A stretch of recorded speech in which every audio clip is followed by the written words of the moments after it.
Okay ra. Audio, video, pixelized, dili. Okay ra siya. Yeah. Okay. Alright. Lagi ko sa link para makakuha na ako. Yeah, we'll send you the link right now. Basta naman to? Basta naman, bay? How's Singapore? Box lang.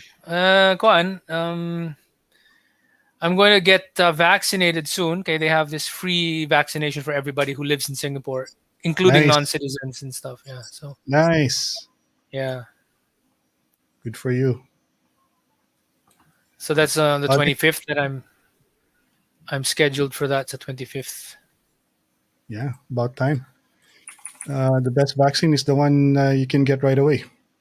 Yeah. That's the All right. You got it? Yeah, I got it. I'm just pasting it now. And I'm going to put it in other groups as well. So I'm putting it in the correct movement group. Nice. Nice. Let me test my music.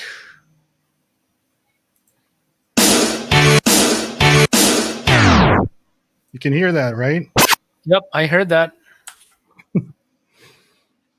Okay. Wait, I'll just paste it in one more group, one more page rather. Do you think? Ako po, siguro I should. Wapa man say 10 good. So we should start it good inika 10 good niya.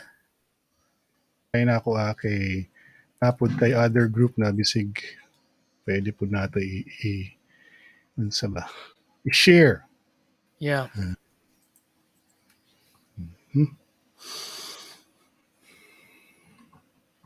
Nawala. Okay. Public post. Paste.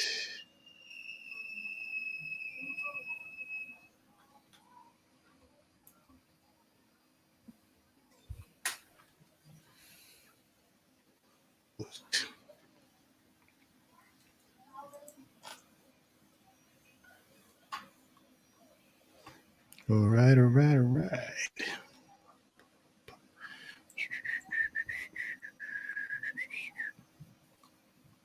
Ligid ko kabalo mo whistle ba?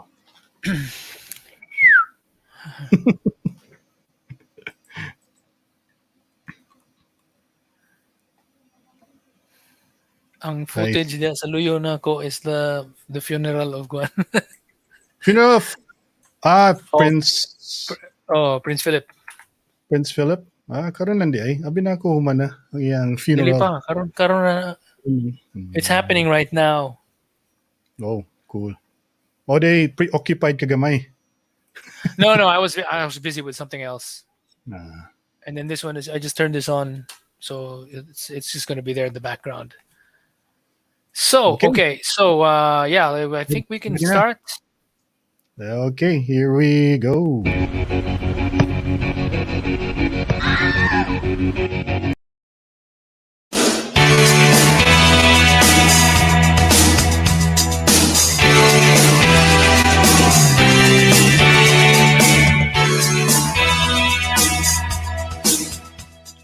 Hey guys, welcome to Istoryang Futbolero Saturday night edition with Orion Perez Dumdum of Correct Movement. Yung ating Friday nights hindi natuloy kagabi, so ngayon we opted to have it instead tonight on a Saturday. Kasi si Orion is a busy man. Di ba, Orion? Medyo busy ka lately. Yeah, no? the day job really is very demanding. Not only your day job is very demanding of your attention, napansin ko rin sa mga posts na you've been preoccupied a little bit lang naman. Hindi naman your most of your time, but there's been like siguro a troll or a troll army that's been bugging. Oh yeah, there's a troll army the troll army. So guys, lahat ng mga taong nakikinig ngayon, maganda sana kung maano nyo yung correct movement ang tawag nila. Correct. Ginugulo nila kami. Kasi mga kontra-reforma yung mga yan. In fact, not just kontra-reforma, mga komunista sila. Mga komunista. So these are mga LFS, mga makabayad block. So mga medyo siraulo. Kasi alam nyo, sa totoo lang, itong mga reformang sinusulong ko, hindi naman ako yung makikinabang kasi nasa labas ako ng bansa, nasa Singapore ako, maganda ang buhay ko at kasama ko pamilya ko, maganda ang buhay namin dito. Ang sino makikinabang kapag gumanda na yung Pilipinas dahil sa mga reforma? Sila, lahat ng mga nasa Pilipinas. Pero ako, hindi ko mapapakinabangan yan. Mapapakinabangan ng yung mga taong kumukontra na yan. Sila mismo actually will be included among those na magbe-benefit sa mga kagandahang mangyayari dahil dadami mga trabaho, hindi na sila kailangan mag-NPA at maging mga bayaran sa mga rally, yung mga ganyan, di ba? Pero anong ginagawa nila? Nanggugulo. Naninira. Ito na nga tayo. Ginagawa ko ito outside of yung kung ano talagang tunay kong trabaho, tapos ang gagawin nila, maninira. Ano ba? Pero, So, Ryan, I mean, ang question ko, funny. kayong mga gagong kumukontra dyan, gusto lang ninyo manatiling mga unggoy? Ha? Mas maganda sana mag-evolve na ang Pilipinas para gumanda naman ang Pilipinas. Hindi tayo manatiling lagi na pag-iiwanan. Yun ang punto natin. Tapos kayo, kukontra-kontra kayo. So, mga kababayan na nakikinig, ano nyo, hanapin nyo yan, tirahin nyo na yung mga walang kwentang mga yan. Ha? I-report nyo sa Facebook yung mga yan na kontra ng kontra. Walang ginawa kundi manggulo Let me just point out for a few minutes though, Orion, that something as creative as the way they trolled you in the correct movement. You know right away na ano sila mga grupo na mga galing sa kaliwa, yung grupo na gumawa. Dahil karamihan dyan sa sa mga grupo na yan, maraming artist rin dyan So meron silang artist rendition, magaling silang anong tawag dyan, parody, mga political parody, gumawa ng political satire at yun nga ang correct movement yung kanilang biniktima ngayong. Yan sasabihan ko kayo ang mga tarantadong mga makabayan block diyan, mga makabayad block, mga komunista, mga putang ina ninyong mga NPA kayo. Ordinaryong tao lang ako na nakakita ng magandang sistemang nangyayari sa ibang mga bansang napuntahan ko at dito sa bansang saan ako nagtatrabaho at nakatira. At gusto ko sana gumanda rin ng Pilipinas. Pero kayo mga putang inang mga kontra sa reforma, putang ina ninyo, ayusin niyo yung mga utak nyo. Kasi para sa inyo ito, para sa mga magiging mga anak ninyo, kung gumanda ang Pilipinas, kayo ang makikinabang, hindi ako. Pero ginagago nyo ako Mga putang ina ninyo, mga walang kwenta kayong mga kumukontra sa mga reforma, putang ina ninyo. Puta ang mga ina ninyo. Tang ina nyo. Kaso iba lang mag-isip talaga itong mga to, no? Mahilig lang mang-asar at gusto kang ipa-react. Kaya siguro, alam nila kasi magre-react ka rin, Orion. Pero kasi konti lang naman ang real reaction. Ngayon ko lang linalabas talaga. Pero, syempre, sinasabi ko na lang sa ibang tao, don't allow these fuckers to just allow them to spread their crap. Okay? Get them erased from Facebook. Get them zucked. Get them removed. And it's possible to do that. Basta i-mass report natin sila. Don't allow them the space. They do not deserve the space. They're destroying themselves. They're destroying everybody else in the Philippines. Ako, hindi naman ako nakikinabang kapag gumanda ang Pilipinas dahil sa mga reformang sinusulong ko. Hindi naman ako yung makikinabang Lahat ng mga tao sa Pilipinas, kasama mga putang inang mga kumukontra na yan. Pero yung mga yung hinanakit po ngayon, Orion, it's gonna fall on deaf ears, I'm sure. Kasi ito mga to, ginagawa talaga nila yan deliberately. Actually, dapat ang mangyari dyan sa mga yan, ano na talaga sila? They really should be, dadamputin talaga dapat sila. Dadalhin sa isang isla sa sprat list. Dyan na kayo, Kayong mga walang kwenta, mga komunista, dyan na kayo, gawin ninyo yung sistema ninyo, dyan sa isang isla na yan, gawin nyo na yung Republika, People's Republic of communist idiots. Dyan na lang. Huwag nyo na kaming idamay sa kalokohan ninyo. Kasi alam naman ng lahat ng mga matatalino mga Pilipino na hindi gumagana yung komunismo na yan. Okay? Pati nga Vietnam nga Vietnam at saka China bukas na bukas sa foreign investors. Sobrang sobrang kapitalista na. Meron akong ginawang petition dyan, Orion. Pumirma na lang kayo. Nagpe-petition ako dun sa mga gustong ipatalsikin si PRRD. Yung meron silang tinatawag na Duterte Resign Movement. ay tutulungan namin, kasama na rin yung mga komunista, ipagsama-sama natin silang lahat at ipaliparin for free. Free accommodations saka free flights to Spratlys. Lahat sila doon Pratlist, magsama. doon sila. Oo, diyan kayo. Ipakita nyo sa amin, kaya ninyong gumawa ng magandang lipunan. Oo, tama. Di Payamanin ba? yung Spratlys, tapos Payamanin depende nyo. sa mga Chinese. Tingnan natin kung Sige. kaya nyo. Yun. Anyway, so Okay. ito yung punto kasi ako hindi naman ako empleyado ng gobyerno, hindi naman ako ordinaryong tao lang ako. Ordinaryong tao lang ako. Ordinaryong OFW lang ako. Ha? Na may hinanakit na gustong pagandahin ng Pilipinas dahil pagod na ako na nakikita ang Pilipinas sila ang napag-iiwanan. Ganun lang kasimple. 'Di ba? Wala akong gain dito eh. Wala akong nakukuha ditong, kumbaga, walang nagbabayad sa akin, wala eh. 'Di ba? I don't get anything out of this. In fact, I get mas nasisira. Kumbaga, nasisira yung oras ko dahil dito eh. Dapat nga siguro i-quit ko na lang to at iiwan ko na lang to sa inyo. Yung kayo mga nanggugulo, sige sa inyo lang, guluhin niyo yung Pilipinas. Bahala kayo. Kayo masisiraan. Kayo dyan yung mabubulukan. Pero madadamay ang maraming mga ordinaryong tao. Pero alam mo, Dahil Ryan, sa inyo, kayong mga walang kwenta. Sorry Ryan, ito kasi, meron akong napanood na video. Meron palang scientific study. Pag gusto mong, if you want to initiate social change, or if you want social change to happen, you just need 3% of the population to agree with you. Yes, that's Kaya true. That's true. There's a science to that. The science to that. It's called the Pareto principle. It was actually Vilfredo Pareto who said something about there's a critical few. You don't need to get 100% of the people agreeing. You just need the critical mass of people. Para siguro yung kumbaga yung mga matatalinong tao, yung mga influential na tao, yung mga taong may poder, yung mga taong basta nasa strategic na areas, yan yung mga kailangan mong impluwensyahan. At yun din ang strategy ni Rizal. When Rizal was thinking of what he was doing, kaya nga niya sinulat sa Espanyol yung kanyang mga sinulat. Kaya ako na-bring up, I know we were gonna segue to Rizal because that's our main topic for tonight. But I just wanted to mention that principle is being followed by the opposition to the T. They think that by disrupting communication lines, by making it appear that the government is incompetent, na madadala nila the rest of the population to believe in their narrative.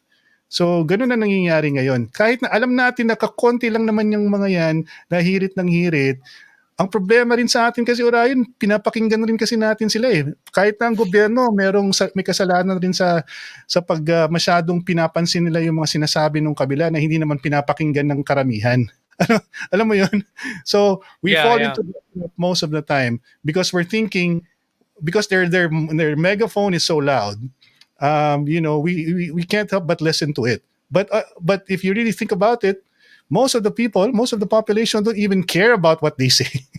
You know what I mean?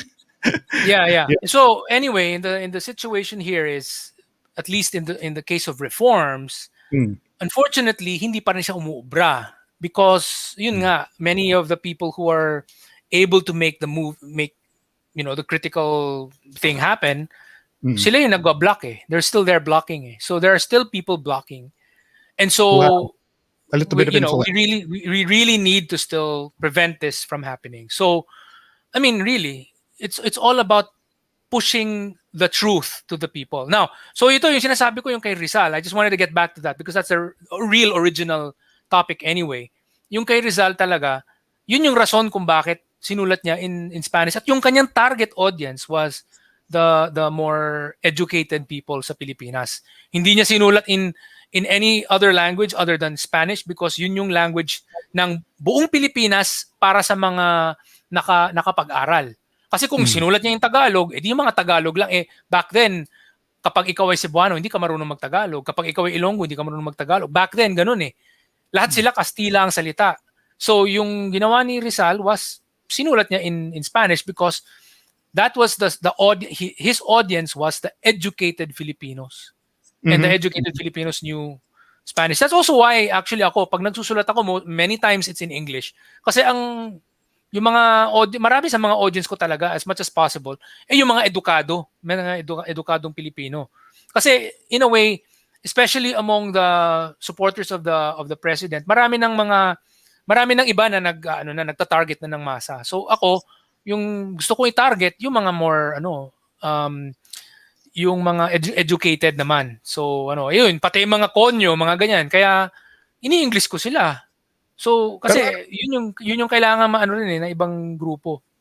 For the benefit of some of the people who are wondering what we're talking about here, Ryan, ang napansin ko kasi sa iyo, in the past few weeks na hindi tayo nagkapagkwentuhan sa Istoryang Futbolero, medyo you've done a deep dive on Rizal, the history and his writings, and you even referred to certain writings that you feel was patterned after, that Rizal was inspired by. So that's why he wrote like certain, which became a little bit controversial kasi may It mga became, yeah. umaaway pa nga sa Orion, di ba? Yeah. No, may mga tao kasi syempre, some people, they idolize Rizal in a way na para siyang Diyos. Ah. At ang akala nila ay hindi siya pwedeng magkamali or hindi siya kokopya.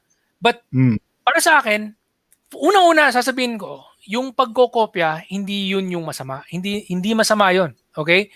So, kasi ginagawa na lahat yun eh. Sa totoo lang. Ang maraming beses, ginagawa yan by everyone. Sa film industry pa lang, ang dami dyan yung gagawa sila ng film na version ng galing sa ibang bansa na film, binago lang ng konti yung mga pangalan ng mga tao, pero yung kwento, yung pa rin. Di ba? So, Marami tayong ganun. ginagawa yan. Paminsan tayo yung original. Paminsan tayo yung original. Meron tayong Darna.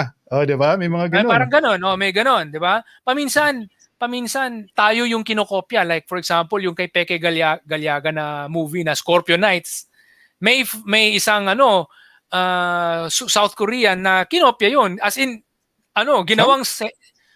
kinopya yun. Exactly. Summertime yung pangalan ng movie. Okay? So, it's the same story. The same story, ginawa lang South Korea yung setting. Tapos, during the Gwangju Massacre yung time na yun. Basta, pero it's the same story. Nang boboso, ganyan. It's the same story. Iniba lang yung mga pangalan ng mga actor, ng mga character. Ganun. And so the point is, people copy. It doesn't matter. Copy. That's not the issue. Okay. And in fact, what I was saying was, it's not an issue for me. Ginamit ko lang yan as clickbait. But kung binasa ng mga tao, pinakita ko na yung pagiging genius ni Rizal o ang pagiging magaling ni Rizal ay nandun sa yung gusto ni Rizal kung ano yung original na pinaglalaban din nung kinopyahan niya, which is si Galdos.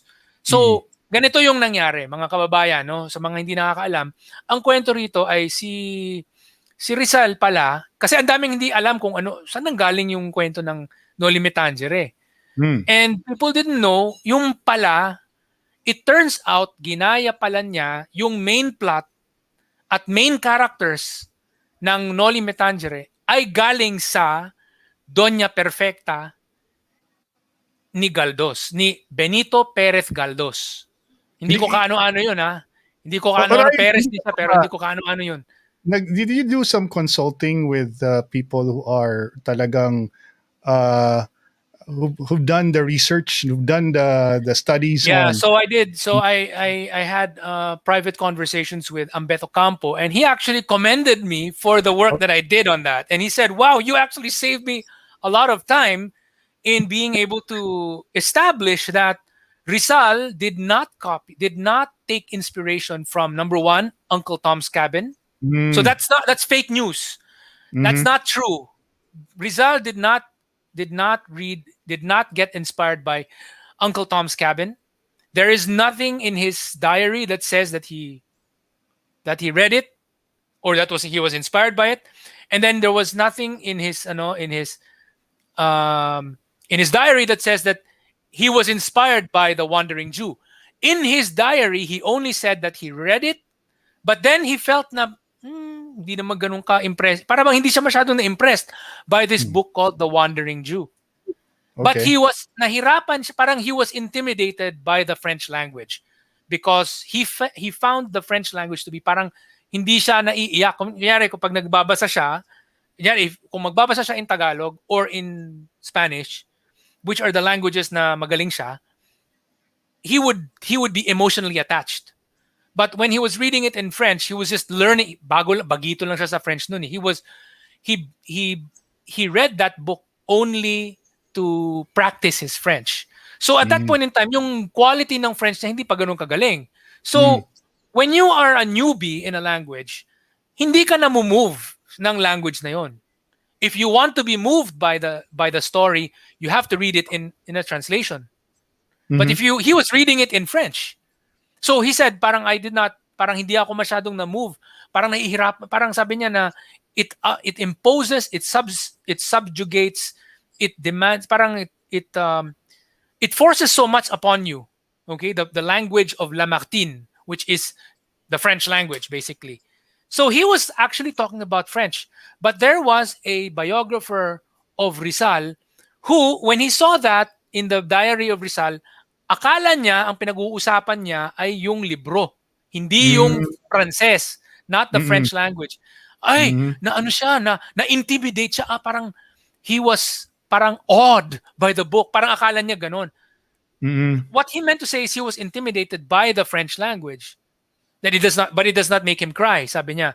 Now, he said, itong si Austin Craig made a biography of him and said, he was, he was inspired by The Wandering Jew, ganyan, ganyan. And then he said that The Wandering Jew was a bigger book, more influential than Uncle Tom's Cabin. And then there was another guy, another biographer, who read Austin Craig's book, read Austin Craig's biography of Rizal, which was written in 1913. This guy, his name is Charles Edward Russell. He wrote a book together with, co-written by a Filipino, E.B. Rodriguez, Eulogio Rodriguez, B. Rodriguez. They wrote this book together, and he made the mistake of, nung binasa niya yung kay Austin Craig, nakita niya yung word na, yung mention ng Uncle Tom's Cabin, akala niya yung Uncle Tom's Cabin yung tinutukoy na he was inspired by it. Because the way it was written in Austin Craig's book was, Uncle Tom's Cabin, parang sabi, The Wandering Jew was a book of enormous, parang mas grabe yung kanyang influence, more influential than Uncle Tom's Cabin, which is credited with having parang kumbaga started the war, the civil war in the US, blah blah blah blah. And then the next sentence, sabi niya, the book deeply affected Rizal, blah blah blah blah. So parang nung itong si Charles Edward Russell, when he read that part, the book, akala niya siguro na yung Uncle Tom's Cabin na pinag-uusapan. But Austin Craig was actually talking about the Wandering Jew. So when Charles Edward Russell, who is a big fan, by the way, of Uncle Tom's Cabin, he was a co-founder of the NAACP, the National Association for the Advancement of Colored People. So basically, Mm. pro-black siya. He's a Mm. white guy who was pro-black, and he was a big fan of the book of Uncle Tom's Cabin. When he read that, he was so excited. Oy, na ano rin pala si Rizal sa kay Uncle Tom's Cabin. So sinulat niya, and that became parang nakalat ngayon bigla yung fake news about Uncle Tom's Cabin being the inspiration of Rizal. So there Pero are two that's so stories. Wait. Allow me to finish. Yeah. There are two stories about what inspired Rizal. One story says Wandering Jew is what inspired Rizal, and the other story says it was Uncle Tom's Cabin. Now, it turns out none of them are true. Because that's the question, none of them Ryan. are true. Paano umabot ng ganito na it's been over 100 years and yet you're the only person who realized this? I'm not the only. Okay, so I'm not the only person who realized this. As it turns out, there are other people who actually realized it before, including Ambet Ocampo. Okay. Ambet Ocampo also found out about this. He also wrote about it, but I guess back then it didn't really make a big splash. He didn't. And sometimes, the people who have talked about it, when they mention that inspired ito by Galdos, by Doña Perfecta, they did not go into the detail of saying, mukhang kinopya yata niya. They would just say, there are similarities between the two. That's it. Okay? They will just say that. There are similarities between the two. And then stop. Parang ayaw na nilang, they don't, usually, ayaw nilang siraan si Rizal. So parang they don't want to make it look like, ay, kinopya pala ni Rizal. Or he plagiarized the whole thing. Or he plagiarized it. I mean, they don't want it to sound like that. But for me, what happened was, here's the story of how I know. Okay, so, marunong ako mag-Kastila, right? And I was watching a YouTube video of a lecture in Spanish by a Spanish professor. There was a Spanish professor who is a fan of Rizal. And this guy, so his name is Luis Castelvi. He did a lecture completely in Spanish for a Spanish-speaking audience, for mga Kastila, mga Mexicano, mga Latin Americans. So Kastila lahat ang salita nila. And minention niya na yung na may similarities yung Noli Me Tangere sa Doña Perfecta by Galdós. So, when I heard that, I was intrigued. Tapos na-mention niya na parang similar si Ibarra, si Crisostomo Ibarra, pareho dyan kay Pepe Rey, tapos ganito. Parang may na-mention siyang mga similarities. Na-intriga ako when he mentioned that. And I went to the point, but he didn't say na mukhang kinopya niya. He didn't say that. He was very careful also to say not. Ngayon binasa ko yung kwento. Nagsimula muna ako binasa ko yung summary ng kwento. Shit, pareho. Para sabi ko, shucks, pareho ah. Kopyang-kopya, as in like, pangalan lang yung nagkaiba. Sabi ko, pangalan lang ang binago. Kasi as in, yung character, they are the same. It's like the same character. Pareho siguro, kumbaga kung i-imagine mo, halos yung costume pareho din eh. Okay? The costumes would be, if you're going to stage a play or make a cartoon, it would be the same costumes, tapos iniba mo lang yung pangalan. So, for example, there is Crisostomo Ibarra na nakapag-aral sa Europa, particularly in Germany, nakapunta ng Inglaterra, nakapunta ng iba't ibang parte ng Europe. Yung kay Galdós na nobela, yung Doña Perfecta, ganun din si Pepe Rey. The main character is named Pepe Rey. Nag-e-echo yung natin sound. May echo tayo.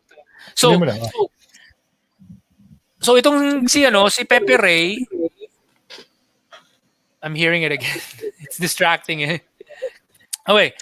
So, si Pepe Rey, parang Ibarang-Ibarra. Pareho. Nag-aral sa labas ng bansa. Kastila siya na nag-aral sa Alemanya, sa Germany. Nag-aral din sa Inglaterra. So, he's basically a cosmopolitan, scientific person. Gusto niya na yung kanyang mga napag-aralang mga siyensya at teknolohiya at rational thinking ay dadalhin niya sa Espanya. Okay? So that's the story of Pepe Rey. Pepe Rey is this Spaniard na nakapag-aral sa labas. And during that time, grabe pare yung nakakasira talaga yung sound. I'm hearing the echo. So I was saying, in Spain used to be a little backward compared to the rest of Europe. No? So kumpara mo yung talagang advanced before was England. Britain was really advanced kasi sila yung nagkaroon ng Industrial Revolution eh. And then France naman had the yung age of enlightenment. So and then Germany also. So itong mga three countries na ito, Britain, France, and Germany, all three of them were very advanced. And then you had countries like Italy and Spain and Portugal na parang napag-iiwanan doon sa mga ganyang parang mga scientific ideas. During that time, Spain was still very yung ultra-religious, very backward, very parang parochial thinking, patriotic. Pamahiin sila, mga naniniwala sa mga superstition, ganyan-ganyan. So, yung idea doon is Pepe Ray came back and he was going to marry this pretty girl from his father's hometown. Parehong kwento. Okay, 'di ba? Maria Clara is Rosario. This girl named Rosario who comes from that town, okay? So he was going to marry her just like Ibarra was going to marry Maria Clara. And Ibarra also wanted to do reforms, 'di ba? He wanted to build a school. Si Pepe Ray wanted to spread knowledge in the community.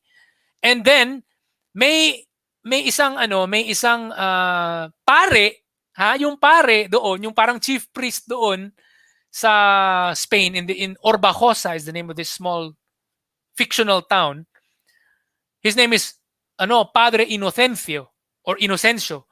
So Padre Inocencio was like Damaso, exactly the same as Damaso, na gusto niyang ipag-split natin yung dalawang yan kasi hindi yung lalaking yan, yung si Pepe Ray, hindi naniniwala sa Diyos yan, hindi yan Kristiyano, yung taong yan puro siyensya, naniniwala sa evolusyon, yung ganyan. Tapos, so, parang si Damaso. And then they also had a character that was exactly the same na parang pilosopotasyo, yung mahilig magbasa ng mga libro. Yung Kapitan Tiago, 'di ba, the father figure of Maria Clara, in the other story ginawang babae. So si Doña Perfecta. Doña Perfecta is the mother of Rosario. And then there's also another character then na parang parehong-pareho din was doon sa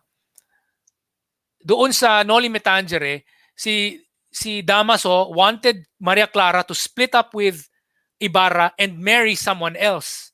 Linares, isang abogado. Okay?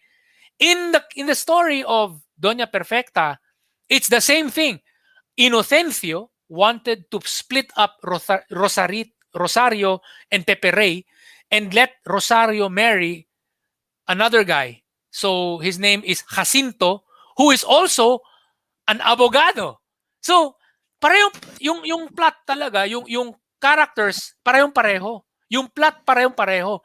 Ang nagkaiba lang mga pangalan, plus si Rizal nag-add siya ng mga maliliit na small side stories, mga Crispin, Basilio, Sisa, yung mga ganyan, mga minor characters na doon sa kabila wala. So, ang point ko, si Rizal, hindi naman niya eksaktong kinopya 100%. Parang siguro 75-80% naman. Kasi meron siyang 20% na binago, na parang may mga, for example, kay Rizal, doon sa original, wala namang kinalaman si Inocencio doon sa kay Rosario. Hindi naman niya kaano-ano. Pero doon sa Noli Me Tangere ni Rizal, ginawa niyang ito pala yung biological father pala ni Maria Clara, si Damaso pala. So may mga ganyang pinagbago-bago ng konti. Plus sa Doña Perfecta, si Rosario at saka si Pepe Ray ay first cousins. First cousins pala sila. Kasi dati uso pa 'yun eh. But Orion, when you found out about this, did it change your perception of Rizal somewhat? No, actually no, it did no. Actually, so in a way it's like this. Una pagbasa ko, nung binasa ko, hindi ko kasi muna tiningnan yung mga dates, sino yung naunang, kumbaga, alin yung naunang lumabas na hindi ko binasa ko lang muna to know the story. Tapos doon nakita ko pareho. Ang naisip ko, kumopya si Galdos. Akala ko si Galdos yung kumopya eh. Okay? Kasi akala ko yung Kastila yung kumopya eh. Tapos nakita ko, si Rizal pala ang kumopya. But then, it did not diminish my respect for Rizal because para sa akin, naging mas strong yung proof na si Rizal ang gusto niya ay maging moderno ang Pilipinas. Kasi kasi ang dami, 'di ba? Ang daming mga teachers, 'di ba? Usually sinasabi or mga nationalist historian sinasabi nila na si Rizal pinaglaban niya na maging malaya ang Pilipinas sa mga Kastila, ganyan. Parang laging ganyan, masasama mga Kastila, ganyan. Pero nung binasa ko yung Noli Me Tangere dati, after I had finished after finishing school, I bought an English version. Yung kay Soledad Lacson Locsin, no? Yung translation into English. Mm. Nung binasa ko yun in English, ang linaw para sa akin. Ang tunay na kinakaaway ni Rizal ay ang mga Pilipino, ang mga ugaling Pilipino. Yung Mm. mga yung mga ugaling masasama, yung mga tamad, yung mga ayaw mag-aral, yung mga yung Chismoso, chismosa. sugarol, yung mga ganon, yung parang ganon, yung mga madaling mauto, naniniwala sa mga hindi naman totoo, pamahiin, mga superstition, mga ganon. So, parang ang daming mga ang dami talagang makikitang batikos doon sa loob ng libro ni Rizal tungkol sa Pinoy culture. Tinitira niya talaga tapos magiging klaro pa na ang daming marami sa mga character doon na mga Kastila ay mga kaibigan ni Ibarra. So for example, si Teniente Guevara ay kaibigan ni Ibarra, as in kumakampi. Kumbaga parang pati yung gobernador general, yung kapitan general, kumakampi kay Ibarra. So ang daming yung mga tawag natin mga civilian and military leaders na Kastila ay parang pinapalabas ni Rizal na mababait sila or mga parang mabubuting tao sila. Tapos ang kalaban ni Rizal ay yung mga praile. Pero hindi dahil sa Kastila sila. Hindi dahil sa Kastila sila. Ang problema ni Rizal ay dahil sa ayaw nilang para silang CBCP. Ngayon, Kastila ba yung mga CBCP? Hindi naman eh. Pilipino sila eh. Pero kontra sila sa reforma. Kontra sila sa modernisasyon. Ayaw nila ng umunlad ang Pilipinas. Puro sila kontra sa mga kahit anong mga itong mga constitutional reform na sinusulong natin, kumukontra ang CBCP. Diba? So bali, Orion, masasabi natin na yung mga pangaral ni Rizal nung panahon niya ay applicable pa rin hanggang ngayon. Hanggang ngayon. Hindi pa rin nagbabago. Hindi pa nagbago, hindi pa naaayos eh. Tapos linilihis kasi ng mga nationalista, those people who are nagpapakapeking nationalista, fake nationalists, na sinasabi nila na makabayan kami, dapat ipalabas natin na masama ang mga Kastila at ibang mga dayuhan, ganyan. Si Rizal gusto niya ang mga Pilipino ay matuto, mag-aral ng anumang mga siyensya at kaalaman na galing sa labas ng bansa. Kaya nga si Rizal, laging nakasuot ng nakakurbata, naka-western attire lagi si Rizal kasi yung kanyang imahen ay gusto niyang sabihin, maging European na rin tayo. Yun ang gusto niya. So yun ang gusto niya. It's not to say rin, Ryan, na si Rizal naman ay medyo colonial yung mentality niya. It's just like he's a Filipino, an ordinary Filipino. Nagkaroon lang siya ng pagkakataon na pumunta abroad, mag-aral doon, at namulat siya. Uy, maganda pala dito. Tapos, kasi parang nakita niya, maganda dito sa sa Europe Parang yung mga tao, matataas yung mga pinag-aralan, parang he had this exposure to a society na nagustuhan niya. And gusto niya, at kasama na rin yung kanyang mga barkadang mga ilustrado, gawin natin sa Pilipinas. Alam mo, Orion, hindi to pangkaraniwan kay Rizal kasi marami tayong mga OFW, di ba, na nagkaroon ng pagkakataon na magtrabaho sa ibang bansa. Kagaya mo, Orion, nasa Singapore ka. Ako, nagkaroon ako ng pagkakataon rin na pumunta sa Amerika at nakita ko rin yung mga pamamalakad nila doon, kung paano sila magpatakbo ng kanilang negosyo at yung kanilang tinatawag na work ethic. Na tsaka yung kanilang pakikisama sa mga tao ay ibang-iba. Doon purely merit yung yung hindi ko sinasabi na perfecto Amerika kasi may problema sila sa civil rights doon eh. 'Di ba? Meron silang mga racist din sa Amerika, pero yung in terms of yung appreciation economy and for the work a person does. Yes.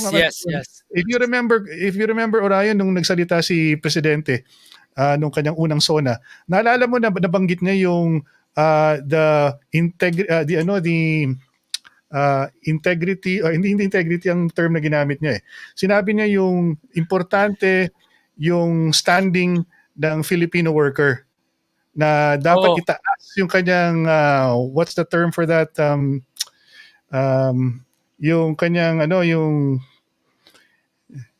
the word seems to escape me, but it has something to do with seeing everybody equally. Like kahit na yung waiter na kunyari sa McDonald's, hindi mo dapat you don't look at them as if na sila ay below you. Kasi Below you, porke, yeah. diba? So dapat pantay-pantay ang tingin mo sa kahit sinong trabahante. Kasi pag napapansin natin, Orion, hanggang ngayon hindi pa rin nagbago yung tingin ng Pilipino sa kanilang may insecurity pa rin na umiiral Hindi, eh. tapos sa mga Pilipino, ay sir, may parang Ah, mapagpakumbaba. Ay sir, ano ganyan, parang ay ano lang ako, maliit na tao lang ako. Pero yun nga yung kina Rizal na parang yung nakita the term nila ang term na ko pala, Orion, na nakalimutan ko, yung dignidad. Sinasabi ni dignidad. Presidente Okay, dapat okay. i-uplift yung dignity, yung the Filipino workers, yung dignidad ng ating mga Filipino workers. Kasi mapapansin mo, pag pumunta ka sa ibang bansa, ay pantay-pantay ang tingin ng tao sa iyo just as long as you're doing your job. 'Di ba? Kahit na Yes, waiter yes. ka, pakinggan ka ng customer mo. Oh, can you hand me the plate please? 'Di ba? Hindi kayo kunin mo. Ikaw yung waiter dito, 'di ba? Hindi ganoon yung treatment ng mga ng mga Kaya tao nga doon, 'di eh. ba? Oo, oo. Kaya ay ang And feeling actually, ko, kaya sabi mo na yung mga sinasabi ni Rizal hanggang ngayon applicable dahil namulat siya nung nag-abroad siya, nakita niya na iba pala talaga, meron pala talagang mga Pilipino ay may kakulangan sa edukasyon at kailangan nilang mamulat, ngayon isa makita. pa, nakita rin naman ni Rizal na when he was there in Europe, nakita niya na yung mga ginagawa natin, kaya naman din nating maging at par sa mga European. Kasi nga, Mm, during that time, barkada niya sina Juan Luna. Si Juan Luna at saka si Felix Resurrección Hidalgo, mm, na-award sila ng mga premyo. First mm, and second place. Dun sa isang parang painting contest or something like that. Parang mm, na-awardan sila sa Spain mm, na mm. parang natalo nila yung ibang mga yung mga Famous painters. yung mga Spanish painters, ganyan. Parang magaling naman pala tayo eh.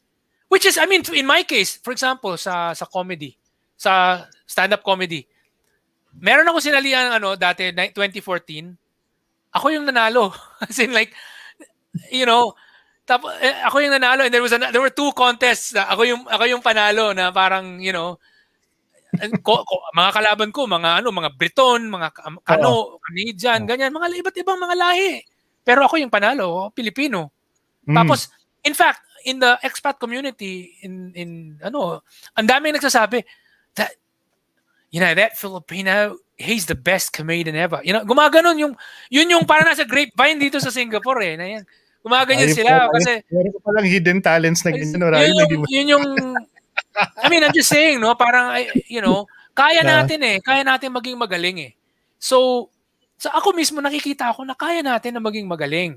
So, dapat hintayin yung nagpapakumbaba, ganyan. No, just Oo, be competent. masyadong maliit yung tingin natin sa sarili natin sa ibang Oo, sa ibang ah, sa mga banyaga or oo. sa Pero more ibang importantly, yun nga rin, kailangan maging bukas tayo na pag-aralan kung ano yung kailangan natin pag-aralan para umunlad talaga ang bansa natin. Para tayo mismo as individuals ay umuunlad din. So, yun yung lesson ni Rizal.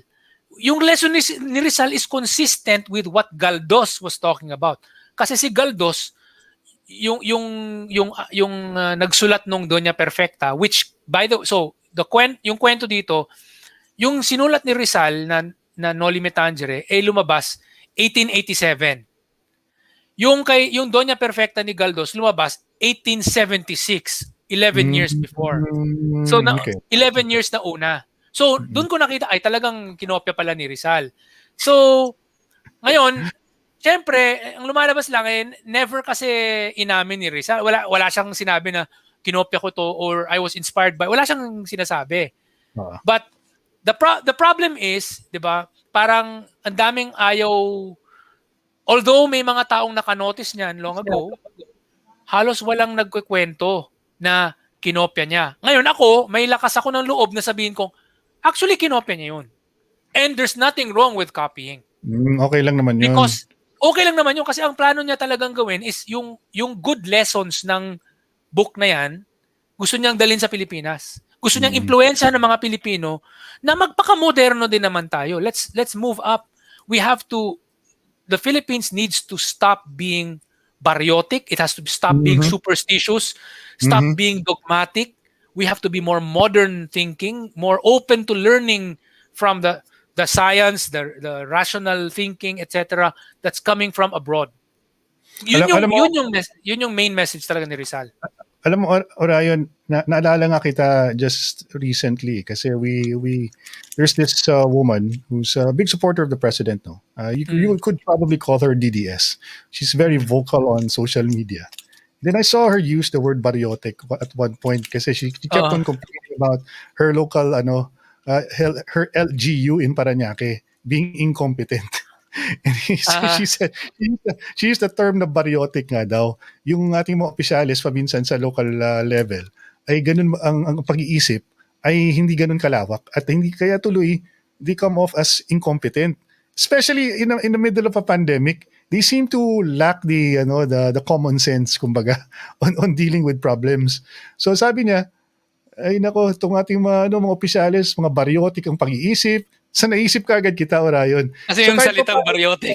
Oo, kasi yung conversation natin ngayon, it fits in so many different sa mga timeline ng ating mga kababayan sa social media ay na-mention at nababanggit yung mga reklamo towards certain people from their most of the time from their local government unit. And karamihan dyan ay from the barangay na paminsan sumasabit at hindi ginagawa yung kanilang mga katungkulan. Tapos yung paminsan yung mga simpleng bagay kagaya ng mga lumalabas ngayon Orayo na yung sa yung anong tawag nito, yung lugaw na issue. Naalala mo yung naging Mm. naging trending yung lugaw na yan dahil sa isang barangay official na iba yung interpretation niya sa regulations na sinet forth ng IATF.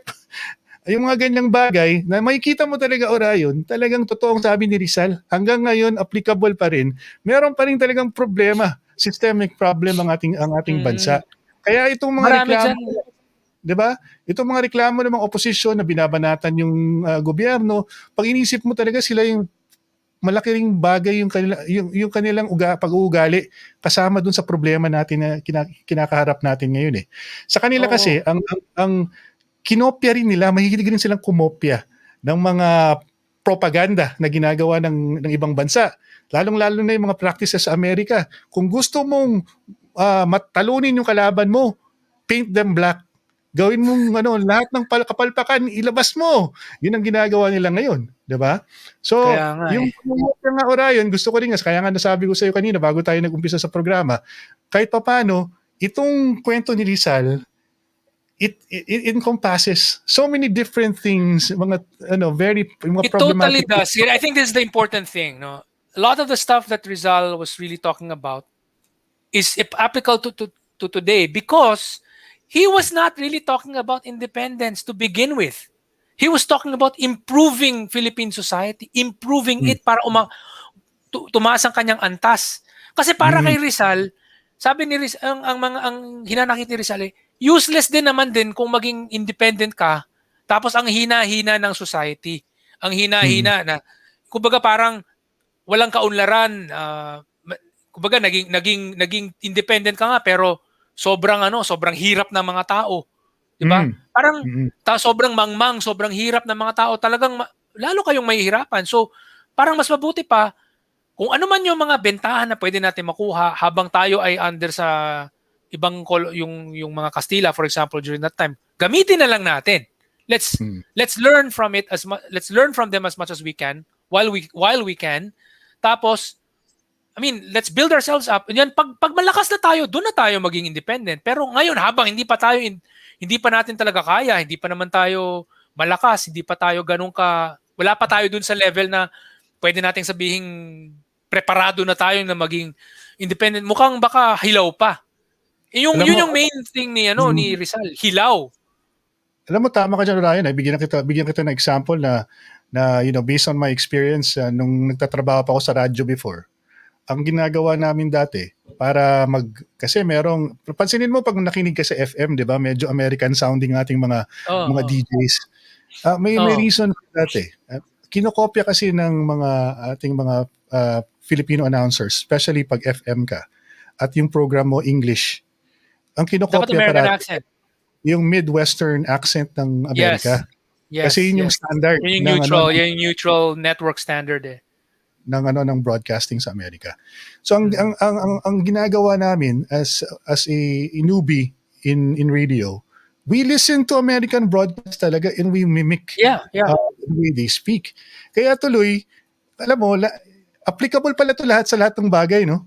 Orayon, na you tend to start mimicking or copying something and then you improve on it and you sort of like modify it according to your need or your setting. I Diba? was going to explain also that the group of Rizal, Rizal himself and the other Ilustrados, yung mga members ng La Solidaridad, they were also observing Japan a lot. And Japan during Mm, that time mm, was mm. already in the middle of the Meiji Restoration. So the Mm. Meiji Restoration was the time when um, basically na overthrow yung old order, which was yung mga The that feudal was the system. shogunate, Yeah. the feudal shogunate of the Tokugawa clan.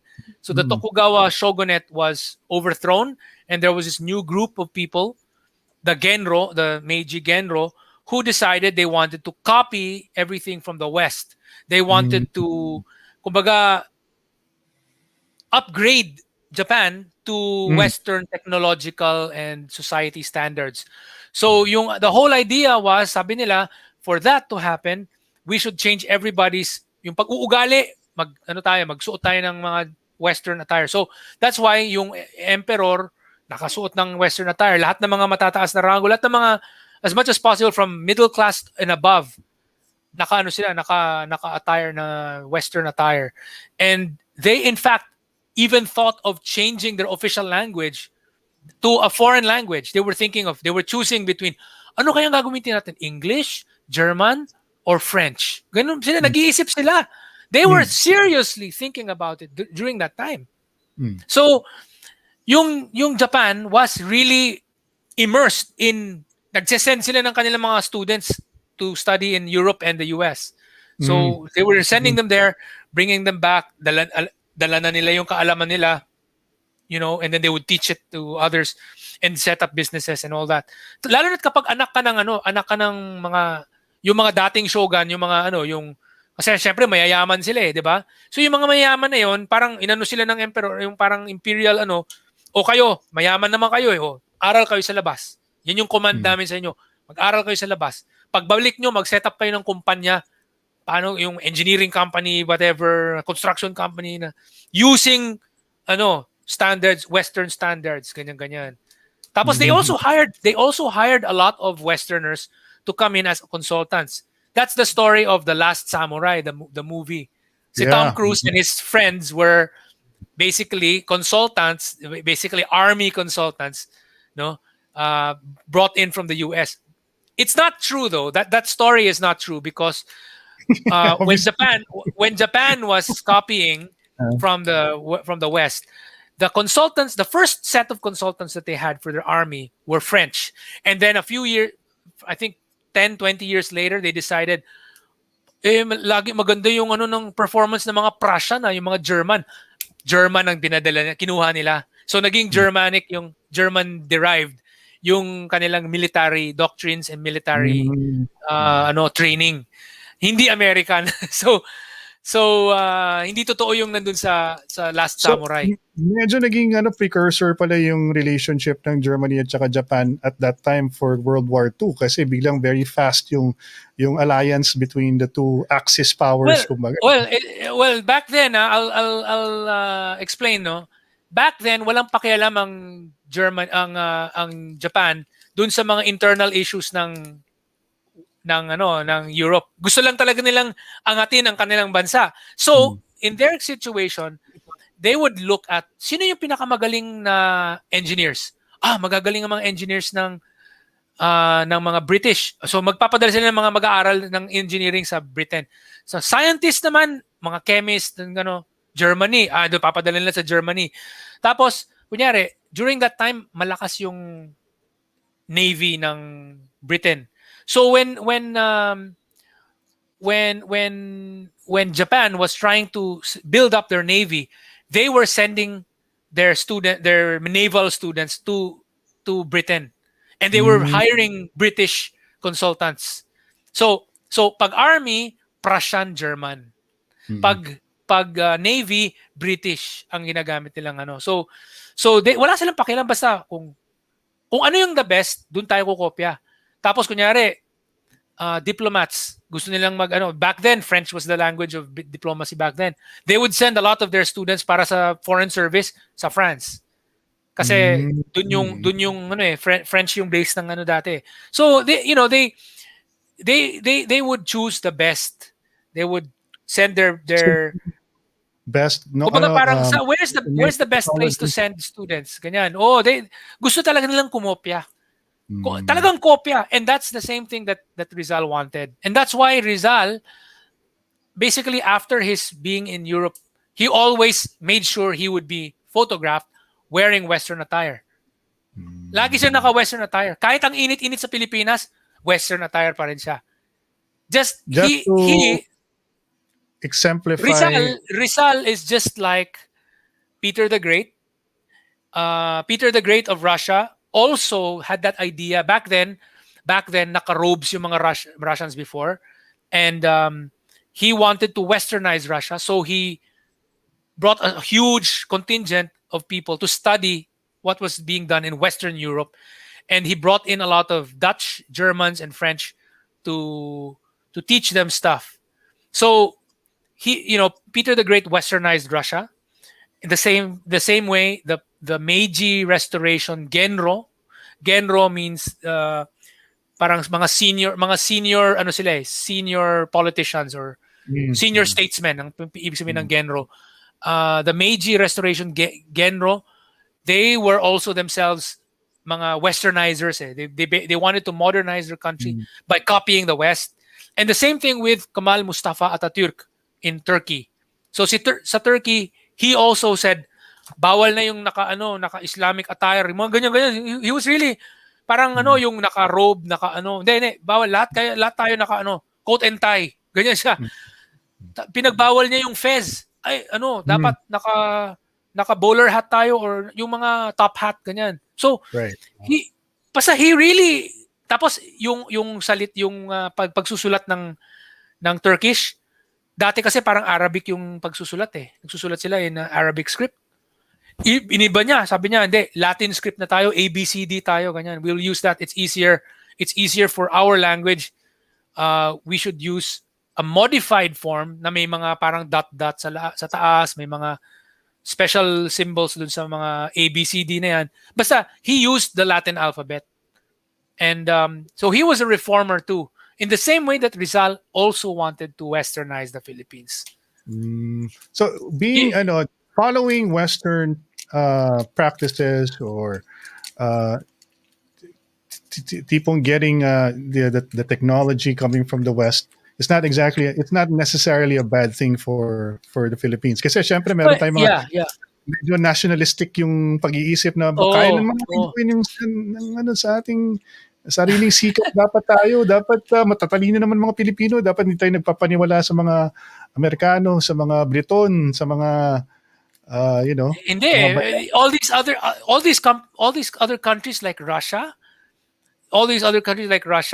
and Turkey and Japan, they all had the same concerns. For them, it's like this. Right now, we are backward. We are right now sheep, and all these other countries are lions. How can we sheep prevent ourselves from being eaten by those lions? We have to become lions ourselves. We have to Mm, learn what these lions do, what made them lions, mm, mm, so that we will stop being sheep. We will become lions too. Once we right. become lions, the lions will not want to eat us because they will Mm, see us as fellow lions. mm, That's the thinking of these reformers. That's the thinking of Rizal. mm, Rizal wanted to modernize the Philippines, to upgrade the Philippines. And if it meant continuing on being under the Spaniards and taking advantage of whatever we could learn from them whilst we were mm, still part of them, that so be it. That's the idea. Kasi para nga sa kanya, useless din naman kung magiging independent ka tapos hilaw. Yeah. Mas mabuti, magpayaman muna tayo, alamin muna natin, pag-aralan natin na kailangan pag-aralan, pag malakas na tayo, doon na tayo pwedeng kumalas. Huwag yung kakalas ka na habang ano ka pa, hindi, wala ka pang kapera-pera, wala kang kaalam-alam, yun. Hilaw pa. Hilaw pa. Ryan, before we end our blog tonight, let me read some of the messages coming in. Ang dami nating mga comments dito. Medyo nag-enjoy sila sa conversation natin at marami silang natutunan sa'yo. Like words na ginamit natin na bariotic. I think for some people, that's the first time they heard such a word, which will definitely become very useful to you, no? Pag nagkipag-discuss ka or ipag-usap ka about history, Filipino history. Sabi ni Jose Ray Nanalabe, Dr. Sun Yat-sen II, sir. Sino to? Dr. Sun Yat-sen is the founder of modern China. Basically, he also, Dr. Sun Yat-sen as well, was very much like Rizal. Na in his younger years, he looked exactly like Rizal. Na pareho ng kanilang damit, na lagi naka-Western attire. He looked very much like pareho. The older, the younger, yung younger times ni Sun Yat-sen, kamukha niya si Rizal actually. Si Rizal ba yan? Sun Yat-sen pala yun. He's one of the Chinese reformist. Yes, he's yung kumbaga in-overthrow nila yung Qing dynasty. Kasi yung Qing dynasty nga parang kumbaga sa Meiji Restoration, yung Meiji Restoration nag-ano sila yung mga Tokugawa naka-robes, alam mo yung naka-kimono lagi, naka-kimono ganyan. Ganun din yung Qing dynasty, sila traditional attire. Ito naman yung mga reformers, gusto nila nang nag-western na tayo, mag-modern na tayo. Si Sun Yat-sen, ganun din. Si Sun Yat-sen kasi nag-OCW, Overseas Chinese Worker yan sa Hawaii dati. Kaya pala. Nagpunta ng Hawaii, nakapag-aral ng English yan. Ganun talaga nangyayari, Ryan. Pag pupunta ka ng ibang bansa, namumulatan ka sa mga sistema doon. Para siyang Rizal talaga. Exactly, same similar situation kay Rizal na nag-aral sa labas, na natuto mag-English, ganyan. That's, nakapag-travel sa maraming lugar. Para siyang si Rizal na parang, pati sa Singapore, si Rizal kasi may isang plaque dito sa Singapore na bumisita si Rizal sa Singapore, ganyan. Ganon din si Sun Yat-sen. Meron din siyang he was able to stay in Singapore also. Pero marami siyang iba sa Hawaii. Marami siyang mga different places around the world na napuntahan para sa Rizal. Salamat doon. Si Jumark Pelismino, sabi niya, accept the fact that we have blended and diverse culture. Okay? Sabi naman ni Juvie, sa Cagayan Valley po, alam namin ang word na bariotic. Yan po tawag namin sa mga taong parang ignorante. Ganun po. Yes. Sabi tanong ni Geoff Tesaluna, Orion, ang China ba daw will be the next superpower? They already are. They already are actually. And by the way, when I'm talking about yung westernization, I'm using the term westernization because back then the West was supreme. Back then. So time ni Peter the Great of Russia, it was the West that was already kind of advanced. During the time of Atatürk, during the time of the Meiji Restoration of Japan, it was the West. But right now, it's probably not the West that we should really be learning from. It's probably going to be a blend of learning from learning. Yes, we will still learn a lot from the West. There's still a lot that the West teaches, but we also need to learn from Japan and China because they've done a lot of great stuff to become, in some cases, even better than the West. There are some cases where they've become better than the West. So, our attitude should be on the areas where parang, for example, which country is the best in this? Tapos lumabas, South Korea. Diyan tayo mag-aral nitong yung particular field na yan. Another field is, this other field is sa France yung maganda. O dito sa France. So parang, kumbaga parang, dapat ganun ang thinking natin. And yan ang ginawa ng mga Hapon. The I heard Japanese, na when they were, ang South Korea, magandang example nga South Korea, Orion, di ba? Kasi there was a time that they were very, very poor. And yeah. they were able to, with meager resources to show for, or hindi sila kasing rich ng ating mga, di ba? Marami tayong natural resources talaga. Naturally, maraming resources ang Pilipinas. Hindi kagaya ng ibang bansa. Ang South Korea happens to be one of those countries na they lack in certain resources, but they made up for that by their sheer diligence and talagang hard work, di ba yun? Yung talagang the has mentality that we're gonna get over this. They will rise up as a nation, which the same thing happened with Singapore, Orion, di ba? May mga countries talaga na ang kultura came from hardship. Naging part ng kanilang mentality as a country or as a nation na maging yung tinatawag na may resolve in making things happen. Yeah, and that's the same thing with all these other maraming ibang mga bansa na ganyan, even Thailand. Those of you who've watched Anna and the King or The King and I, there was this King Mongkut, who was one of the first to start the idea of learning from the West also. Basically, yun nga yung idea, para hindi ka masakop or talunin ng mga colonizers. Kailangan mong alamin kung ano yung ginagawa ng mga colonizers para di ka masakop nila. So yun na nga what I was saying. Kung ikaw ay para kang, kumbaga yung bansa nyo para kayong tupa, you're like a lamb, you're like a sheep, and then all these other countries are like lions, you have to learn to make yourself like a lion. And that means learning from them. Learning from the lions how to become a lion, and when you become a lion, the lions will not attack you. But if you continue to insist on wanting to continue to be a lamb and not change anything, you will be eaten talaga. Kakainin ka talaga. Okay. This sets the tone for ending our program here. Sabi ni Pepe Alas. Buenas noches, señores. Buenas noches, señores. Pues, Pepe, la verdad es que yo creo que China no es un país comunista. Yo creo que es un país muy capitalista en este momento. Hoy en día es muy capitalista. No tiene nada que ver con comunismo. Solamente su forma de gobierno puede ser comunista, pero su economía es muy capitalista. Y es lo que es muy importante para nosotros. Sí, señor. Sí, right. Okay. Sí.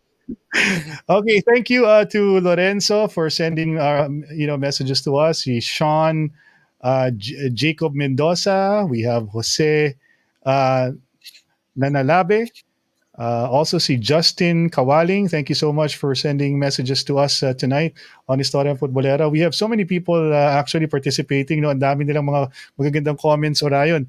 Gaya ni Marisol Gloriani, maganda rin naman talaga ang intentions ni Rizal kasi nakakapaglalakbay siya kung saan-saan. Kaya nakikita niya kung ano ang mga pwedeng gawin para magkaroon tayo ng magandang pagbabago at maging progresibo ang bayan natin. Thank you so much for that, Marisol. Rolando Reyes, good evening mga idol, Sir Ron and Sir Orion. Alan Quaresma is also watching from our YouTube channel. Magtanong po ako si Sir Ryan, Sir Ron, Sir Orion, Sir Ron, si Jose Rizal po ba ay si Padre Antonio Diaz ay iisa? Sino to? Fake yan yung mga Tagian-Taliano crap na yan. Tapon nyo na yan yung mga fake news.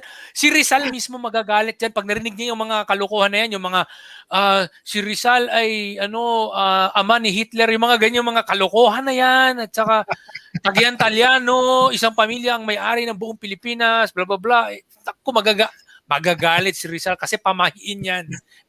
Yan yung eksaktong fake news, yung eksaktong mga ugali ng mga Pilipino na magpapakulo ng dugo ni Pepe Rizal. Magagalit si Pepe Rizal dyan. si Jose Rizal. Pepe kasi ang nickname kasi na Pepe ay para sa mga taong Jose ang pangalan. Kasi noong unang panahon, ang Jose ay hindi Jose, kundi Josep. May P yun eh. Josep. Kaya At saka Pepe. sa Italiano, Giuseppe. 'Di ba Giuseppe? Kaya nga Pepe kasi Josepe, ganyan. So, ang Josefa, Pepa naman ang tawag. Ang babaeng So, Josefa, kaya pala Pepa. Orion, ang fake news hanggang ngayon nandyan pa rin. Kasi Nandiyan noong pa rin. panahon pa, talagang usong-uso na yung fake news. Oo. May mga Pilipino talaga na mahilig Ay, nako. magkalat ng chismis at ng mga hindi Yes, totoo yes, impormasyon. yes. Kung pwede, mga kababayan, basahin ninyo ang Noli Me Tangere, either English version o kung marunong kayo mag-Kastila, yung original version. Basta yung original version ang basahin ninyo. Or a very, very exact copy. Like yung kay Soledad Lacson. Yun, magandang yan. Sorry, Lacson pala siya. si basta yung kanyang sinulat, no, yung kanyang translation halos parang word for word na yung galing sa Kastila talagang kinuha yung essence na ginawang English na halos walang deviation. So kasi binasa ko yung English tapos tinanong ko yung Kastila. Halos kumbaga parang hindi niya shortcut yung mga sulat eh. As much as possible kung ano yung pagkasulat ni Rizal, yun din yung as much as possible ginaya niya into English. So parang walang dagdag, walang bawas. Yun yung nangyari. Okay? Kasi may ibang mga translation, may mga dagdag bawas eh. Oo nga eh. May mga bawas eh. For example, doon sa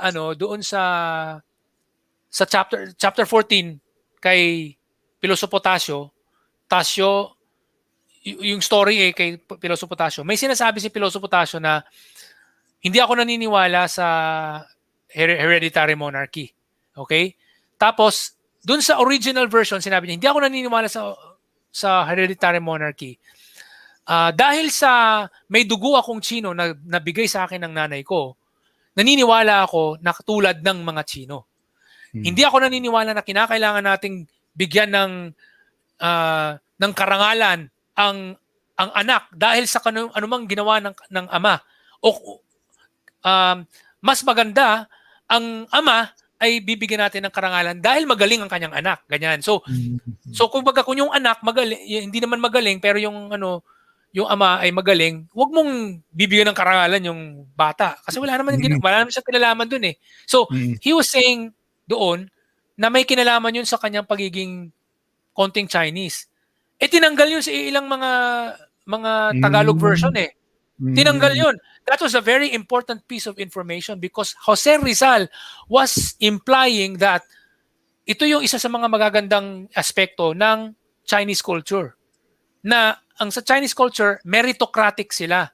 Meritocratic na kung ito ang ginawa mo, yan ang parang we will credit you with that. Pero itatay mo yung magaling tapos ikaw yung wala ka namang kwenta pala. Parang yung kay Noynoy, bakit natin bibigyan ng gantimpala ba't natin bibigyan ng karangalan si Noynoy?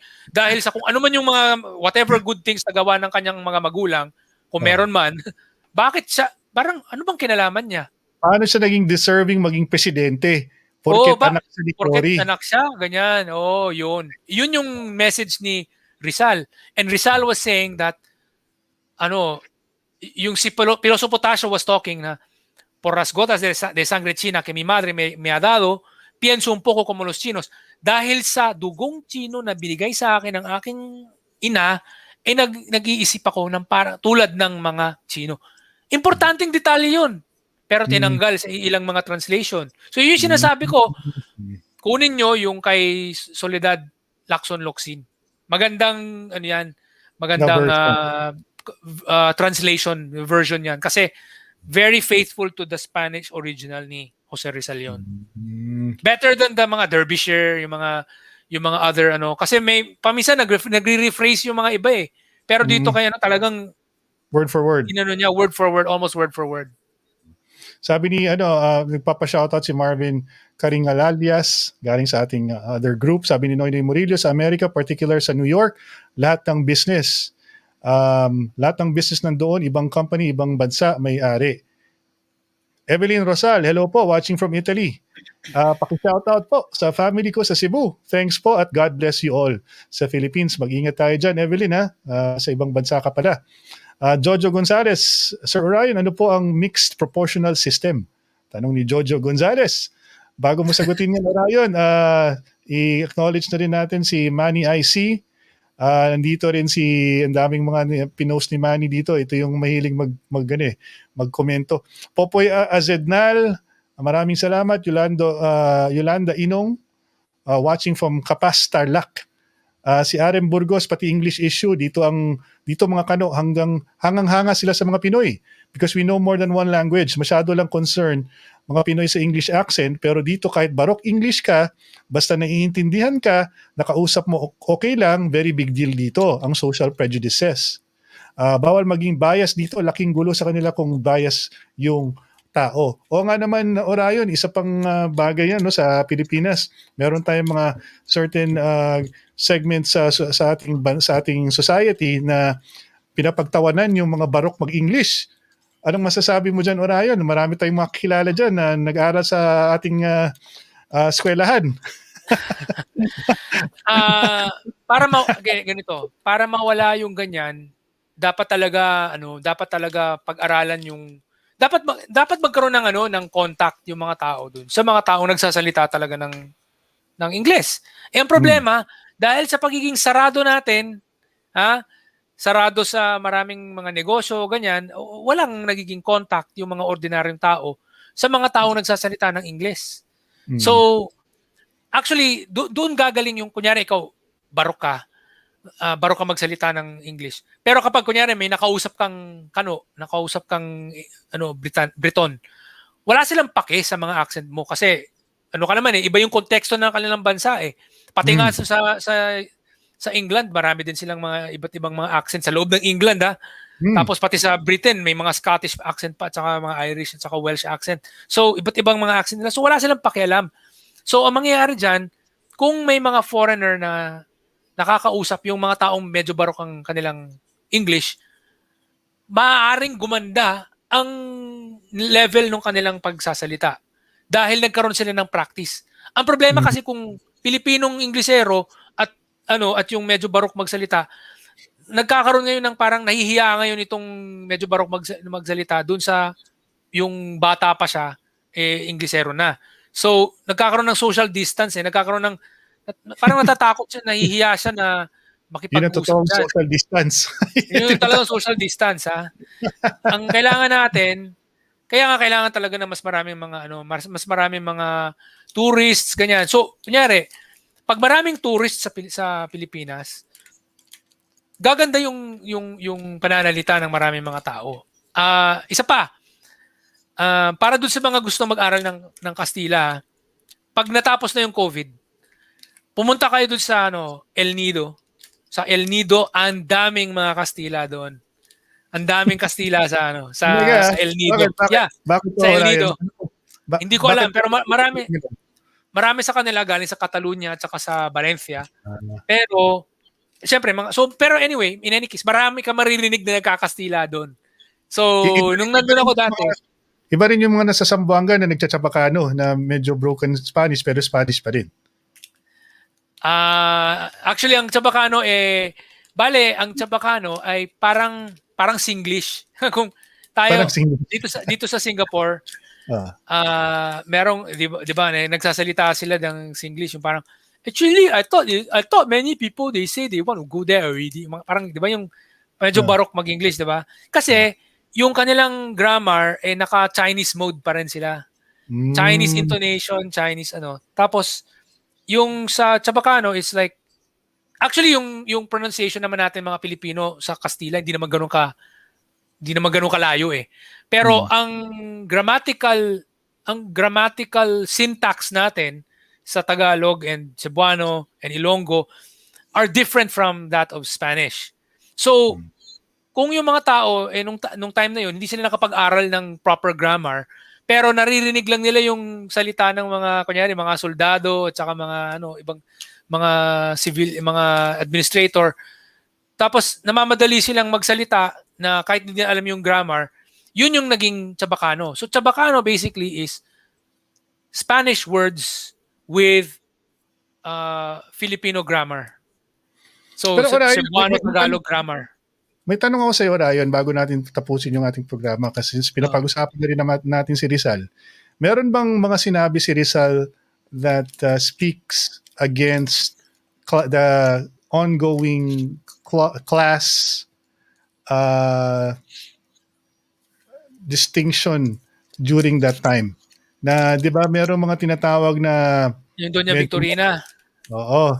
Meron ba Meron din siyang kasi hanggang ngayon problema pa rin 'yan, 'di ba? Yung mga sinasabi natin yung people who look down at people na medyo hindi magandang hindi magaling mag-English ay pinagtatawanan ng mga meron tayong mga kakilala na ganun na they look down on people who can speak straight English.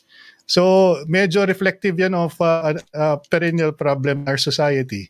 Yung ating tinatawag na parang class war na merong mga mayayaman at yung mga well-off at saka yung mga haves at saka mga have-nots. So anong sabi ni Rizal about John Orion? Ano yung kanyang Well, wala siya masyado actually sinabi, pero he just used them. He used some of these common occurrences in the Philippines as parang side stories in his story. So in-insert niya yon doon sa kunyari yung kay Doña Victorina. He inserted that story there to show that this is happening. This kind of thing is happening. So that's one of the some parang problema ng some of the social problems. But he didn't really say much, huh? He didn't really say much. Yeah, but he didn't really say much about that in the sense of like really wasting time on it.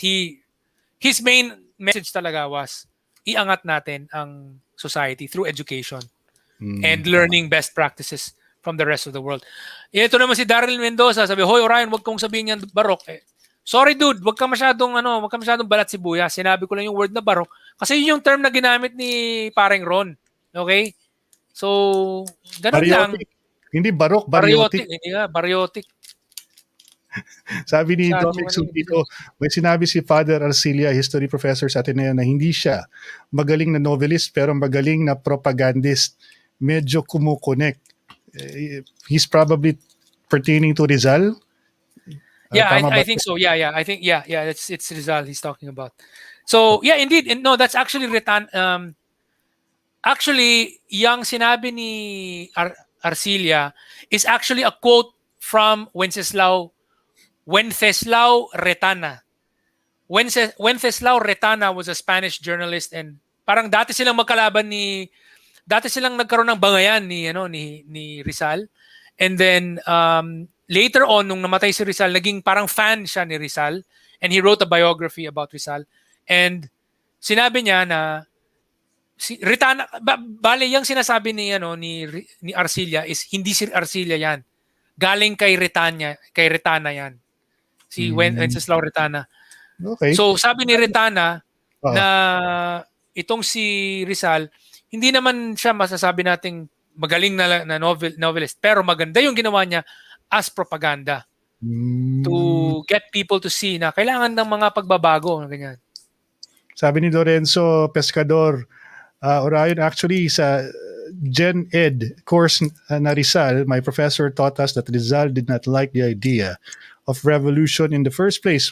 My excerpt sa letter niya to Blumentritt saying that reforms is what we wanted. Sobrang taliwas sa mga natutunan ko nung high school. Totoo yan. That's one of the biggest problems nga na laging yung mga fake news lagi na kalayaan, independence, separatism yung pinag-uusapan nila. Pero si Rizal, gusto niya talagang maging umangat ang Pilipinas para maging katulad ng yung nakita niya sa Europe. Gusto niyang manatiling part tayo. Kumbaga, he wanted the Philippines to be similar to what Japan was doing, which was during the Meiji Restoration. Nagwe-westernize sila. He wanted the Philippines to be further westernized. And he feared that by suddenly cutting ourselves off from Spain, we would lose that connection with Western civilization. Okay, so thank you so much to everybody who si Anton D may mga huling ano siya, mensahe. Thank you mga idol, sir. Marami naman akong natutunan kahit na late ako, sabi ni Anton. That's exactly the point of our conversations with Orion. Of course, Correct Movement is a big advocate for reforms here in the Philippines, especially amending the Constitution. We want to shake things up a little bit, change the system. We need it badly right now. Let's use best practices. That's the main thing. Kung ano yung mga magandang ginagawa ng mga bansang mauunlad, yun ang dapat gawin natin. It's proven that certain things work better than others. Let's use what works. So, parliamentary system is better than presidential. Let's use a parliamentary system. Huwag na natin pilitin yung sarili natin na gumamit ng sistemang hindi naman ganun kaganda. Tapos yung pagiging bukas sa pagpasok ng foreign investors. It's proven na this system of being open to foreign investors is the fastest way to create jobs. It worked in Singapore, it worked in China, it worked in so many different countries.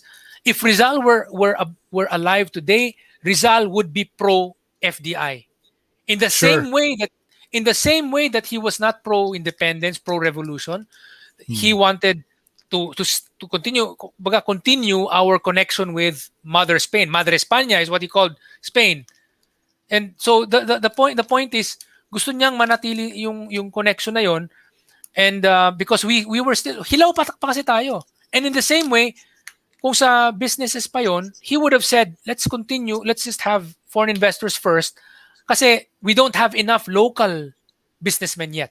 Now, eventually, when you have so many jobs, many people nakapagtrabaho, may iniipon na sila, may kinikita silang pera, eventually some of these people will become businessmen. And that solves the whole problem. Dito sa Singapore, ang dami sa mga naging businessman dito, dating mga empleyado ng mga multinational companies. Ganun din sa China. Ang dami diyan yung mga nagtrabaho sa ibang mga multinational companies, tapos marami silang natutunan. Ayun, si Jack Ma, ang dami niyang natutunan sa mga banyaga. Isa sa mga ano ni Jack Ma was always trying to learn English, diba? So he became a tour guide, and then he would use the opportunity as a tour guide to practice his English with all these foreigners so that makapag-practice siya. So yun, kaya ngayon siya dire-diretso sa magsalita. Although medyo may mga ano pa rin siya sa kanyang grammar, pero okay pa siya, 'di ba? Yung parang dire-diretso sa magsalita kasi nasanay siya. And that's the thing. That's isa sa mga main bentahan niya kasi dahil naging magaling siya magbasa ng English, marami siyang natutunan about business. Kaya naging businessman siyang top businessman. Kaya talaga, Orion, dapat din natin kalimutan yung mga learnings na makukuha natin from Rizal, no? He may be like a person from the past, even the generation now. But he remains very, very relevant. Relevant to the times. Very relevant. Oh, I was going to say also, I wanted to add. By the way, so those of you who've been watching the news about Myanmar. Sa Myanmar ngayon, 'di ba, may mga kumukontra sa military government. Ano ang gusto nilang itatag na sistema? Federalism, yung mga pro-democracy groups doon na na gustong kumukontra sa military. Ano yung gusto nilang i-set up sa Myanmar? Federalism. Bakit? Kasi ang Myanmar ay maraming mga ethnic groups. 'Di ba? Maraming ethnic groups 'yun. May mga Karen, yung Karen yung pangalan ng ethnic group. May mga Bama, may mga other groups. There's so many different groups that they live in different parts of the country na it just makes sense na mag-federalize na lang sila. So 'yun. So guys, when you think about Rizal, you start thinking about education and who to educate, especially the most important segment of our society right now are the youth. Kasi wala na tayong magagawa sa mga matatanda, sa mga baby boomers. Medyo sarado na yung pag-iisip nila. Kaya dapat i-devote natin ang oras natin at ang energies natin sa mga kabataan dahil sila na yung susunod na magpapatakbo ng ating bansa. Ako, shout out lang sana dito kay Daryl Mendoza. Huwag ka masyadong balat sibuyas. Medyo umayos ka. Okay? Mayos ka. So thank you guys for joining us tonight on Istoryang Futbolero. Orion, so are we going to do this again on a Friday or on a Saturday? We'll see. Most probably on a Friday. Just so happen I'm busy ko ako sa last Oo nga eh. few Fridays. Medyo mukhang ano nga, I know you're a very busy man, so I really appreciate the time you devote if just an hour or so dito sa Istoryang Futbolero every weekends.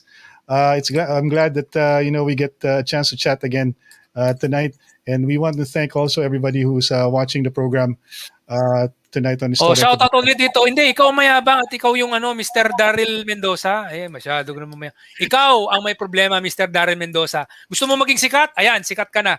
Ha? Huwag kang balat sibuyas. Kung ayaw mo, umalis ka na lang dito. Ha? Tapos Daryl Mendoza, shout out sa'yo. Alis ka na lang dito. Hindi ka bagay makinig dito sa palatuntunan namin. Umalis ka. Tapos guys, wag natin kakalimutan yung mga paalala ng Department of Health at saka ng WHO ay hindi pa tapos yung pandemya. Lahat po ay iniinganyo po natin ang mga tao na magpabakuna kasi that's the only way we can get things back on track for the economy and for the country. Buti nga si Orion ay magkakaroon na mabavaccinate na yata, no? Or na-vaccinate ka na, Orion? Hindi pa, mag-vaccinate pa lang. And wag po tayong naniniwala sa mga fake news kasi ginagawa lahat ng gobyerno ang lahat ng makakaya para lahat ay mapabakunahan. Nagsimula lang ito sa mga priority sectors gaya ng ating frontline workers, of course yung mga vulnerable sector ng ating society gaya ng mga elderly at yung ating mga workers na rin ay susunod na rin, will be following suit, at saka yung may mga morbidities ay inuuna rin, yung may mga sakit sa puso o yung mga high blood. Kaya patient lang po while we're waiting for you to get vaccinated. Ay wag natin kakalimutan mag-mask at maghugas at dumistansya sa mga ibang tao, lalong-lalo na kung hindi natin sila kilala. At wag natin kakalimutan na hindi tanggalin ang mask pag nagkikipag-usap. Kasi hindi natin alam kung merong COVID yung kausap natin, kahit nakapamilya pa natin yan or kaibigan. Okay, so konting paalala lang kasi mataas po yung kaso ng COVID ngayon sa buong mundo, hindi lang sa Pilipinas. Meron pong ibang mga variants na lumabas and it's making it more complicated for us to mitigate. So please do help the government. We need the cooperation of everybody to make sure that the cases will be down this week and for the next few weeks na MECQ tayo. At it's gonna be it should be a partnership between the public and the government to make things work and to overcome our trials and tribulations during this pandemic. So wag kakalimutan, hugas, mask at iwas. At ang pinaka-importante, Orion, wag po tayong magkalat ng fake news. Exactly. Kung po pwede lang po tigil-tigilan na po natin 'yan. Tsaka yung alam naman natin yung kabilang sa kabilang dako ay mahilig magkalat ng fake news, tinatakot ng tao, parating pinapalabas na walang ginagawa ang gobyerno. Pwede ba 'yun? Ang dami ng pinagdaanan ng Pilipinas, mga bagyo, may earthquake pa, may volcanic eruption. Meron pa ba kayong narinig na nagka-problema after nung mga nangyari na kalamidad na ito sa Pilipinas? Lahat yan nagawa ng paraan ng gobyerno. How much more itong pandemya na to? Bigla na lang all of a sudden nagbago yung personality ng gobyerno na papabayaan na lang tayo. So parang awa nyo na. Tigil-tigilan ninyo itong mga kalokohan na to nang gagaling sa kabila na puro pinapakalat na po kesyo, walang ginagawa ang gobyerno. At saka meron pa silang ginagawang mga Duterte resign na mga kalokohan. Hindi po panahon ng pamumulitika. Ay dapat tayo ay magtulungan para magpasan natin itong problema na to. Di ba, Ryan? Buti nga dyan sa Singapore, nananahimik ka eh. At kahit paano, kahit nananahimik ka dyan at okay kayo dyan, nagawan mo pa rin ng panahon na pag-usapan ng reforma dito sa Pilipinas dahil kailangan natin. So totoo lang, hindi naman ako yung makikinabang dito pag nangyari mga reforma Yung mga taong nasa Pilipinas, yun yung Kaya yung mga iba dyan, tigilan na yung pangungontra, tigilan na yung pagiging balat sibuyas, alamin ang mga problema, ayusin ang problema, Isulong na to. Gawin na natin itong mga reformang to. Huwag na yung paligoy-ligoy, kontra ng kontra. Wala na yan. Tama na yan. Yung mga iba dyan Tama. na kontra ng kontra, hindi nila alam na actually, ito mga reformang to, ito yung magpapaganda ng kanilang mga buhay. Hindi naman ako yung makikinabang dito eh. Kasi nandito na ako sa Singapore, maganda yung buhay ko dito. Okay na Tama. ako dito. Di ba? So with that, Orion, we end the program. Salamat, Orion. Have a great weekend, whatever's left of it. At Yeah. I hope to catch you again next week for more of Okay. Istoryang Futbolero. So thank you, everyone. Have a good night. Ingat po tayo. Stay safe. Bye, everyone. See you later. See you soon. Bye.